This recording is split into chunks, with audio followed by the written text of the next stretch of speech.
You were the attorney to America's most evil serial killer, John Wayne Gacy, and you are the expert at recognizing deception, manipulation, and psychopathy.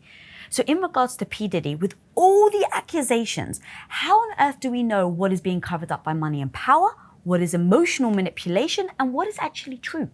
We've seen the P. Diddy's of the world get by for years. And the big question is, if he's guilty of all these things, and we're going to say where he's not until he's proven guilty, how did he get away with it? We look at R. Kelly, we look at Epstein, we look at Weinstein, we look at all of these sexual predators who have gotten away with it over the years. And I think what we're going to see with P. Diddy is that he was very powerful, he was very wealthy, he was, a billionaire. He had people around him that were helping him do what he wanted to do. He may have been abused himself as a young kid. I don't know if that's the answer, but he was extremely manipulative and he was extremely vicious, and he had people around him who were enabling him to do that. I find it very interesting as a lawyer that there were no co-defendants charged right now, which leads me to believe that the other people who were facilitating some of this with the cameras and the drugs and all of this and the procuring of young women and men, that they are now flipping on him, that the government approached them and said, we want him. We know what he's doing. We know for years he's been doing this. I need you to tell me the story about what this guy has done, and that they flipped. And in exchange, they have immunity, and that they're going to have them all testify against P. Diddy. As a defense attorney then, if P. Diddy was to come to you and say, hey, look, I did it, but I need you to defend me, what would you actually do to defend somebody that you knew was guilty? Well, if you know somebody is guilty, you can't put them on the stand, because you cannot, what we call suborn perjury, which means I can't elicit lies knowing that that person is lying. So P. Diddy wouldn't be on the stand anyway. There's no way that any lawyer would put him on the stand. He has too many problems and too many questions that would just sink him further. This would be a very difficult case to defend. You would probably defend by saying, having sex, having crazy sex, having weird sex is not illegal, that everyone was a willing participant. These were adults for the most part. You try to make all those arguments. Frankly, what you would try to do is cut a deal that would put him in prison, but maybe give him a possibility of seeing the light of day, because the allegations that are brought at this juncture, and they might be expanded in the future, they would put him in jail forever.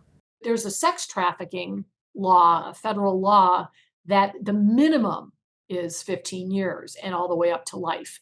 And the courts and the judges, everyone, they're taking these cases very seriously, the Epsteins of the world and these kind of cases. So my guess is that if the government proves what the allegations are, he's going to do life in prison unless he cuts a deal otherwise.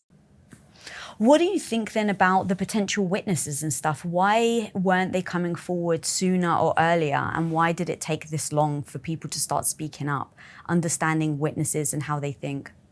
It's money. I saw this in the R. Kelly case, which was part of it was tried in Chicago.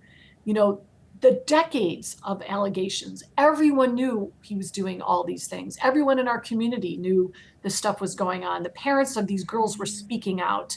I mean, he was trolling high schools and everyone knew who he was. And why didn't anyone step out and talk about it? When they started to do it, there were adverse consequences. People's careers were lost. And, so I think that money and power really buys protection. Even accountants were indicted with R. Kelly because they were there helping him out. And they knew what was going on, and they were helping him with this enterprise of sexual trafficking. And these people are so powerful, and they deal with people who they know may not have all of these advantages.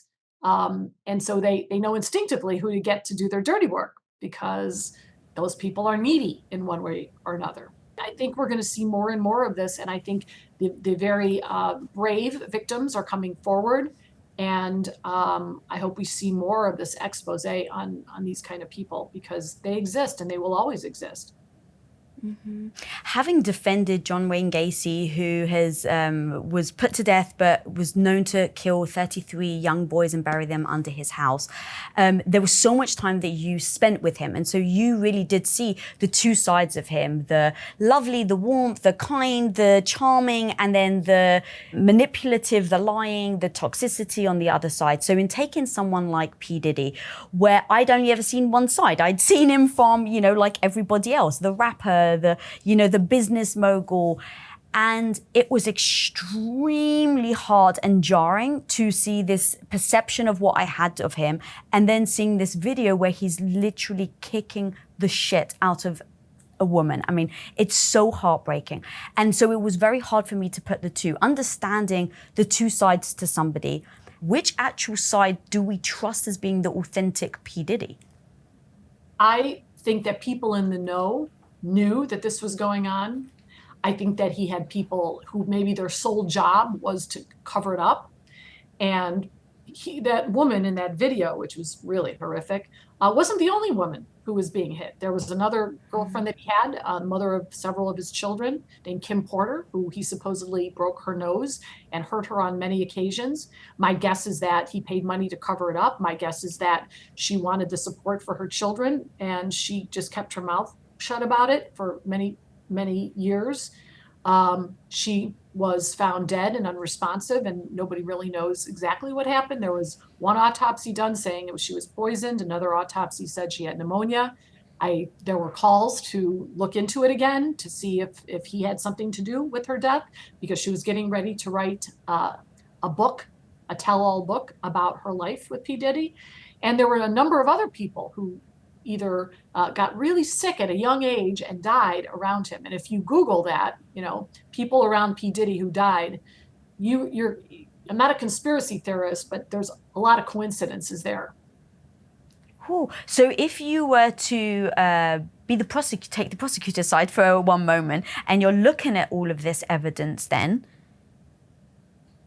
how do you start to figure out what is true and what isn't? Because every day we're waking up, there's something new. And then the last hearing is that he's on suicide watch, because the amount of names he must have in his Rolodex that is now scaring so many other people. So how do we start to think about what's happening to him? And then the prosecution side of how you start to gather all of this evidence and part through what is true and what isn't. If I were a prosecutor, I would be talking to all those people around him who helped him, who could be charged with sex trafficking, and say, listen, get your lawyer, come in here, I'll give you a free ride. I want to know all about it, not just about the sex and the trafficking and the blackmail and the drugs and the weapons. I want to know why this woman died. I want to know what you know about her last days. Did someone go to her house? Was it someone who he sent to her house?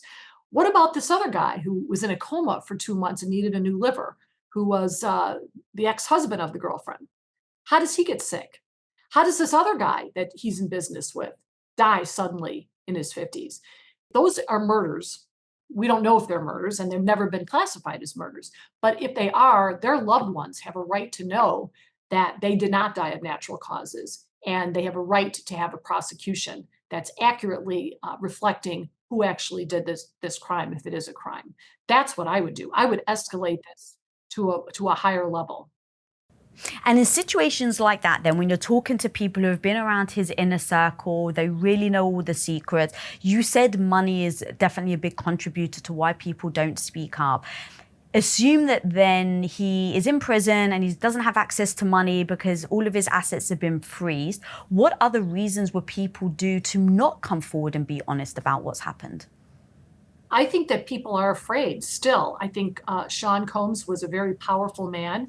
I still think that, once you've given someone power over you, it's hard to relinquish that. And if, in fact, I'm saying a big if Sean Combs had anything to do with the deaths of people around him, what would make you think that you were going to be exempted from that? And people like Sean Combs are always going to have access to power and money, even in prison.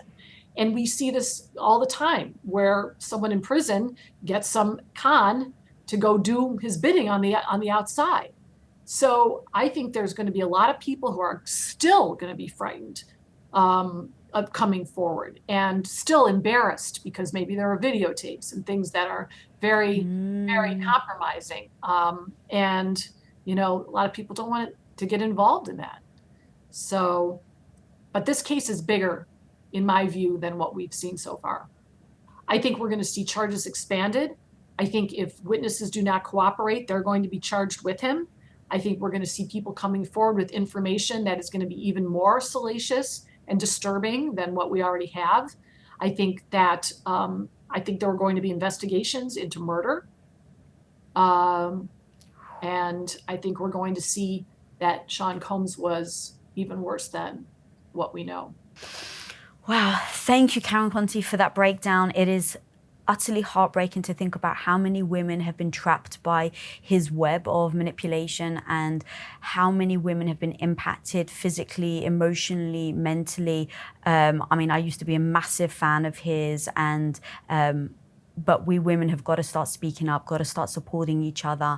And it starts with things like this, where when you see something like this, how do we support each other and give each other, you know, the tools that we need in order to not get tied up or manipulated or, you know, worse, abused. So thank you for coming. Thank you for all that you're doing, for you speaking up, your stories, your cases.